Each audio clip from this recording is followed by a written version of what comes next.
The Trump administration appears to be complying with at least one court order to facilitate the return of a wrongfully deported immigrant. And that is good news because so far, when it comes to the courts weighing in on Trump's decision to unlawfully deport people, he's less willing to bring those who are wrongfully deported back to the United States. And we're gonna get to those cases in just a minute, but let's start off with some good news for once, okay? So basically what happened to the immigrant who was wrongfully deported was that he came to the United States, came to the southern border, but during his travels to the US, he faced sexual violence. And I want to just kind of give you a trigger warning if you've been a victim of sexual violence or you have a difficult time hearing details about that kind of stuff, because I know how hard that can be. But with that out of the way, the immigrant is a gay Guatemalan who is only referred to in court documents as O.C.G. So he was the victim of sexual violence and kidnapping, specifically in Mexico, as he was making his way to the southern border. So immigration officials initially claimed that O.C.G. wanted to be sent back to Mexico. He's Guatemalan, by the way. But later they admitted in court documents that their claim was based on erroneous information. And the judge was not happy about that. We'll get to his statement in just a minute. Now, federal immigration authorities failed to screen this immigrant for a credible fear assessment before deporting him back to the same country where he was raped and held for ransom. How many of these stories have we covered now where the administration doesn't even bother to go through proper protocol and then they wrongfully, unlawfully deport people and then admit it, by the way, in court documents? Now, what makes this story different is it appears that the Department of Homeland Security and the Trump administration is willing to not only just admit that they wrongfully deported this man, but it looks like they're willing to listen to what District Judge Brian Murphy ordered the administration to do. He ordered that they facilitate O.C.G's return to the United States. And the judge wrote that in general, this case presents no special facts or legal circumstances, only the banal horror of a man being wrongfully loaded onto a bus and sent back to a country where he was allegedly just raped and kidnapped. Now, he was also irritated at the lies about this case from the Trump administration initially, including the claim that the man who's from Guatemala wanted to be sent back to Mexico. He did not. And so once the Trump side of this equation was willing to admit that they were wrong, that was based on erroneous information, the judge let him have it. He says, "How was this mistake made?" Murphy asked government lawyers during a hearing last week.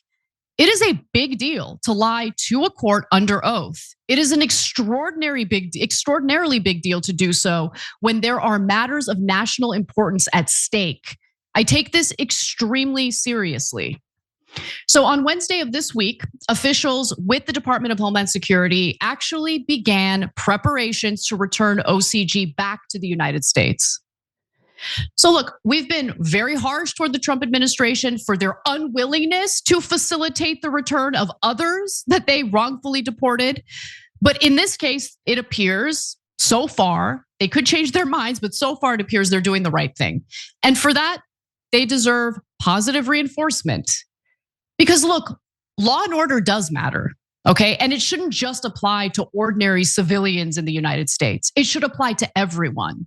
So if the Trump administration and its lawyers are willing to admit in official court filings that they wrongfully, accidentally deported someone, well, they should right that wrong.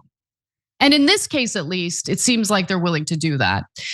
So the Trump administration could also potentially release this man, O.C.G., from custody for humanitarian reasons. So rather than bringing him back to the United States and keeping him detained, they might just let him go entirely, which I think is probably the right thing to do because it appears that he had a legitimate asylum claim. So a flight crew in Phoenix is working with Immigration and Customs Enforcement's Air Division to put him on a charter flight, and that's according to court filings. And O.C.G's case is part of this wider class action lawsuit targeting the administration's so-called third country removals. So that means when, let's say you have a Guatemalan immigrant, Mexican immigrant, whatever, an immigrant from anywhere, and rather than deporting them back to their country of origin where they're actually from, the Trump administration will send them to a terrible prison in El Salvador. So obviously there's lawsuits in regard to that act. And so, Judge Murphy's decision is now the third time the Trump administration has been ordered to return wrongfully deported immigrants. It's just that this is literally the first time that it appears the Trump administration is willing to comply with the court orders. So the Independent reports that last month, the Trump-appointed federal judge found that the government's removal of a 20-year-old Venezuelan man named in court documents as Christian violated a court settlement intended to protect young immigrants who have pending asylum cases. And even the Supreme Court has gotten involved, as I mentioned earlier, and they unanimously, meaning all of them, agreed that the Trump administration illegally deported Kilmar Abrego Garcia to El Salvador, and that he must facilitate Abrego Garcia's return to the United States.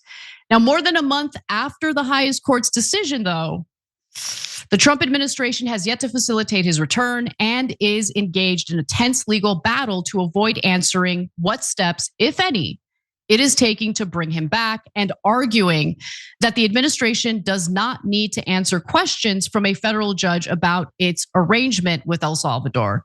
Well, they're wrong about that. If they value our Constitution, our system of government, they absolutely do have to answer questions from a federal judge, because we don't live in a monarchy. We don't have a king. We have a system of checks and balances, and our judicial system is an important part of that system of checks and balances. And look, that goes back to the whole point that Trump's defenders are making about the judicial branch and how, this is overreach by the judicial branch. I get the frustration about how the way our government is set up does kind of hinder some of what the executive branch wants to do. But I think it's important to have those brakes on the car, even when, that very system of government stands in the way of the left getting some of what they want policy-wise. And it's because you don't want too much power concentrated with one government agency or one branch of the government. And you want to make sure that there is a path forward to right the wrongs of an administration when they, wrongfully deport someone to a third country that they're not even from. Because think about it, if they don't even bother to ask questions or investigate the specific people they're deporting, they could just deport American citizens accidentally. And then what? No due process? It's crazy. You don't want that. And while the right thinks they want it, they don't want that. Because if the tables were turned and it were a Democratic president doing something similar, they'd be up in arms about it. And they should be up in arms about it. It's just really, really shameful that they're not up in arms about the overreach of the Trump administration in regard to stripping people of due process and sending them to third countries they're not even from.